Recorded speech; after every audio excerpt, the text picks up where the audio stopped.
हाँ हिकिड़ी ॻाल्हि ॿुध, तूं ऐं मां हिते वेठा आहियूं, ठीकु आहे। हाणे मां ग़लतियूं बि कयां, वरी मां पंहिंजी ग़लती बि तस्लीम न कयां, हाँ वरी अञा तुझे मथां मां रौब कयां, ख़ुदा जो कसम मां शाया शैतान इब्लीस उन जी मिसाल। हिकिड़ी मां तुझे आॾो ग़लती बि कयां, हाँ वरी मां उहा ग़लती तस्लीम बि न कयां, तुझे आॾो रौब बि कयां। अल्लाह रब्बुल जलाल वल कराम बि मूंखां नाराज़, या रसूल अल्लाह मुहम्मद सल्लल्लाहु अलैहि वसल्लम जन बि मूंखां नाराज़।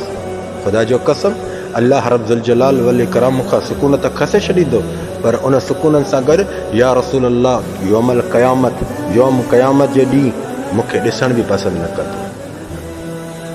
मां तंहिंजे करे तव्हांखे इहे लेक्चरनि जे ज़रिए ते ॻाल्हियूं पहुचाईंदो आहियां। ॾिसो न, जेको इंसान ग़लती करे, दोस्त हुजनि चाहे पंहिंजा हुजनि चाहे वॾा हुजनि, केर बि हुजनि, छा पाड़ेसरी हुजनि, ग़लती करे ग़लती तस्लीम कर। जीअं ग़लतियूं बि करे वरी तस्लीम बि न करे, वरी उन्हनि जे मथां रौब करे, पोइ उन जी त ख़ामोशी थी वेंदी, उहो त वीचारो सबर करे वेंदो, पर रब माफ़ न कंदो। तौबा अस्तग़फिरुल्लाह या रब, अस्तग़फिरुल्लाह या रब, अस्तग़फिरुल्लाह या रब। ख़ुदा जो कसम रब माफ़ न कंदो, रब शिके हिसाब वठंदो। जे बि इंसान सां तव्हां अहिड़ा रवैया रखो था, चलो ठीकु आहे, इंसान खे जॾहिं अना हूंदी आहे, अकड़ हूंदी आहे न, त उनजे गीदे में थोरो माल हूंदो आहे।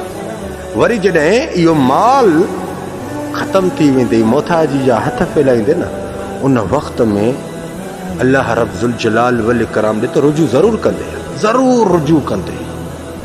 पोइ यादि रखजांइ, वॾी अज़ियत ऐं तकलीफ़ परेशानी उन वक़्त में तुंहिंजी शुरू थींदी आहे, जंहिं वक़्त में अल्लाह रब्बुल जलाल वल कराम खां मोथाजी जा दरवाज़ा तुंहिंजे मथां खुली वेंदा। इहो तुंहिंजो ज़वाल आहे। ख़बर न आहे बच्चा, अलाए घणा साल लॻंदे, अलाए घणा साल लॻंदे इन यार खे मनाइण में।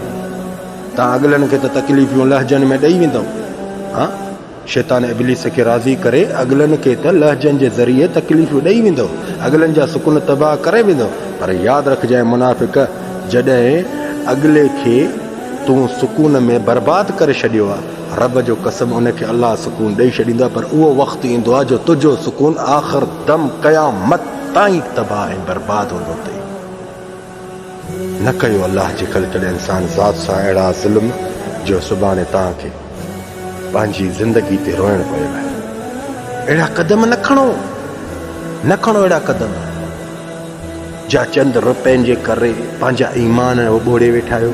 वरी चवंदा अल्लाह, अरे बाबा अल्लाह माफ़ ॾिस न कंदो आहे, मां नथो चवां त न कंदो आहे, कंदो आहे, पर रब्बुल जलाल वल कराम इंसान जे आॾो जेके पंहिंजा हाँ रूप रंग ॾेखारे अज़ियतूं ऐं तकलीफ़ ॾिन, ला इलाहा इल्ला मुहम्मद रसूलुल्लाह जो कसम क़यामत ताणी उहे माफ़ न कंदो अथई। उन जो हिसाब अल्लाह हिन दुनिया में बि वठंदई, आख़िरत में बि वठंदई।